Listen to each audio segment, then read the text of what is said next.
अनैतिक कार्यों के लिए मजबूर करते हैं नगर परिषद अध्यक्ष। नगर परिषद अध्यक्ष के कांग्रेस से भाजपा में आने के बाद भी कुछ ठीक नहीं चल रहा, जिसका अंदाजा सहज ही वायरल ऑडियो से लगाया जा सकता है, जिसमें नगर परिषद मऊगंज के अध्यक्ष ब्रजवासी पटेल ने अपने ही मातहत उपयंत्री राजेश सिंह को अपमानित करते हुए अपने कक्ष से बाहर निकल जाने की बात कहते सुने जा सकते हैं। इस पूरे मामले पर गौर करेंगे, पर उससे पहले आइए सुनते हैं वह वायरल ऑडियो। का मतलब अगर कर रहे हैं तो सबका करो, और नहीं कर रहे हैं तो किसी का ना करो। जो आपके साथ दिन भर दौड़ेगा उसका आप कर देंगे, चाहे वो काम करे चाहे ना करे। और जो काम किया है, मान लीजिए मैं बोल दिया तो सीमा बोल दिया तो उसमें आप कुल मिलाकर बोलेंगे नहीं वो काम ही नहीं हुआ। ये तो काम दिख रहा है कि नहीं दिख रहा? मीटिंग हाल यहाँ से दिख रहा है, अभी तो लाइट नहीं है। कितने बार मैं बोल चुका हूँ, नहीं बोला तो आपने बनाया क्या? उसका भी नहीं बनाए। बस जो इच्छा होगी वही बनाएंगे, जो इच्छा होगी नहीं करेंगे। ये कौन सी बात हुई?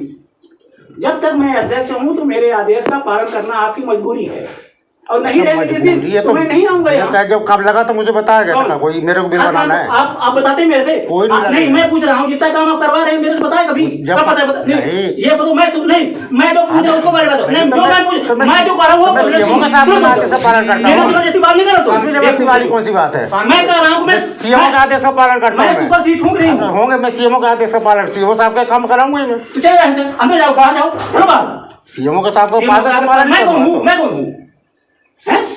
सीएमओ तो सीएमओ साहब का काम ना करो। जिसका मन पड़े उसका बिल बनाओ, जिसका मन नहीं पड़ेगा नहीं बनाओगे। ये कौन सी बात है? बेवकूफ जैसे बात करते हो। अरे ठीक। जैसे कि अभी आप सब ने नगर परिषद अध्यक्ष ब्रजवासी पटेल और उपयंत्री राजेश सिंह के बीच की वायरल ऑडियो सुना। अब अंदाजा सहज ही वायरल ऑडियो से लगाया जा सकता है कि जिसमें नगर परिषद मऊगंज के अध्यक्ष ब्रजवासी पटेल अपने ही मातहत उपयंत्री राजेश सिंह को अपमानित करते हुए अपने कक्ष से बाहर निकल जाने की बात कहते सुने जा सकते हैं। पूरे मामले पर गौर करें तो वायरल ऑडियो में नगर परिषद अध्यक्ष ब्रजवासी पटेल उपयंत्री को अपने किसी चहेते को उपकृत करने के उद्देश्य से जबरन बिल तैयार करने के लिए दबाव बनाते सुनाई दे रहे हैं। और वायरल ऑडियो में यह भी स्पष्ट से सुना जा सकता है कि जब तक मैं अध्यक्ष हूँ तो मेरे आदेश का पालन करना आपकी मजबूरी है। उपयंत्री राजेश सिंह की माने तो वायरल ऑडियो में नगर परिषद अध्यक्ष ब्रजवासी पटेल देखते ही देखते रौद्र रूप में आ गए और हाथापाई पर उतारू हो गए। गनीमत रही कि उपयंत्री ने समझदारी दिखाते हुए वहां से बच निकले। इस पूरे मामले पर गौर करें तो नगर परिषद अध्यक्ष ब्रजवासी पटेल के द्वारा आज से करीब 1 वर्ष पूर्व अपने कक्ष की साज सज्जा में पानी की तरह बहाए गए लाखों रुपए का बिल पास कराने के लिए उपयंत्री पर दबाव बनाया जा रहा था, जिसको उपयंत्री ने अनुपयोगी समझते हुए बिल पास करने से साफ मना कर दिया, जिसको लेकर नगर परिषद अध्यक्ष उपयंत्री के साथ अभट्टा करने पर उतारू हो गए।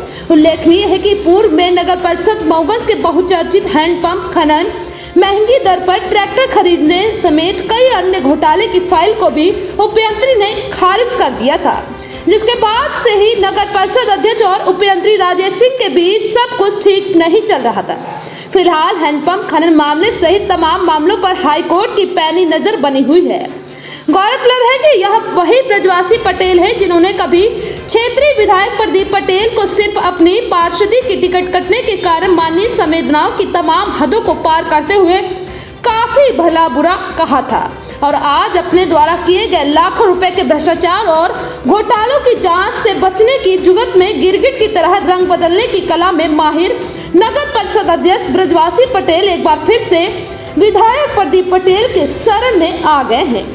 फिलहाल अब देखना यह दिलचस्प होगा कि भ्रष्टाचार के आरोपों से घिरे नगर परिषद अध्यक्ष ब्रजवासी पटेल के लिए विधायक प्रदीप पटेल संजीवनी का काम करते हैं या नहीं। अब आइए सुनते हैं इस पूरे मामले को लेकर उपयंत्री राजेश सिंह ने मीडिया के सामने क्या कहा। मऊगंज से राकेश गौतम की खास रिपोर्ट। स्वागत द्वार बनाने का कार्य किया गया था, एसी की सीट से किया गया है, और जब कार्य हुआ था तो उस समय मुझे कोई जानकारी नहीं दी गई थी, और ये भी नहीं मालूम था मुझे कि इसका भुगतान अभी तक लंबित है। अब पिछले वर्ष की फाइलें अभी कुछ दिन पूर्व मेरे पास से भेजी गई और बिल वेरीफाई करने के लिए कहा गया, तो उसी संबंध में अध्यक्ष जी बोल रहे थे कि अभी तक फाइल रखेगी वो। और एक और मीटिंग नगर परिषद जो सभा कक्ष है उसमें वाइट पेंटिंग और फाइल सीलिंग का काम कराया गया, पुट्टी का काम कराया गया है। उसकी नस्ती भी रखी हुई है। मुझे अभी तक जानकारी नहीं थी कि इन कार्यों का भुगतान नहीं हुआ है। कुछ दिन पूर्व मुझे फाइल दी गई कि इनके बिल को वेरीफाई करना है, लेकिन जब कार्य किया गया था ठेकेदार द्वारा तो मुझे कोई जानकारी नहीं दी, ना ठेकेदार ने दी थी ना ऑफिस से कोई जानकारी दी गई थी कि ये कार्य कराया जा रहा है, मेरे द्वारा कभी इनका वेरीफाई कराया जाएगा। तो वही अध्यक्ष महोदय बोला, जब तो मैंने बताया अध्यक्ष महोदय से उन्होंने बिल के संबंध में चर्चा की तो बताया कि मेरे को इस कार्य की जानकारी नहीं थी और मैं देख लूँ, समझ लूँ भाई कार्य के बारे में, उसके बाद कर दूंगा मैं जो भी होगा। तो वो उसी बात पे नाराज हो गए और बोलने लगे कि सुनते नहीं हो, मनमानी करते हो। और मैं तो फिर उन्होंने ये भी कहा कि भाई मेरे से कौन से पूछ के काम करते हो। तो मैंने कहा भाई सीएमओ साहब मुझे छोटे मोटे कार्य के निर्देश देते हैं, वही सीएमओ साहब के काम को आदेश का पालन करना मेरा काम है, उन्हीं के काम को पालन कर रहा हूँ सीएमओ साहब के निर्देश का। उसी बात पर नाराज हो गए और फिर मुझे कमरे से भगा दिए, बोले तू बाहर चला जाए कमरे से निकल के। उनके द्वारा एक धमकी आपको और दी गई कि जब तक हम अध्यक्ष रहेंगे तब तक आपकी मजबूरी है मेरा कार्य करना। तो इस बात का आपके द्वारा कितना पालन किया जाए? तो मजबूरी कुछ नहीं है, अध्यक्ष हैं, उनके निर्देशों का पालन करना ठीक है, तो नियम है भाई, अध्यक्ष हैं, पालन करेंगे और जो सीएमओ साहब जैसा निर्देश करेंगे कार्य के लिए वैसा काम करेंगे, जो भी नियम में होगा सीएमओ साहब के निर्देशों का पालन करेंगे। ठीक।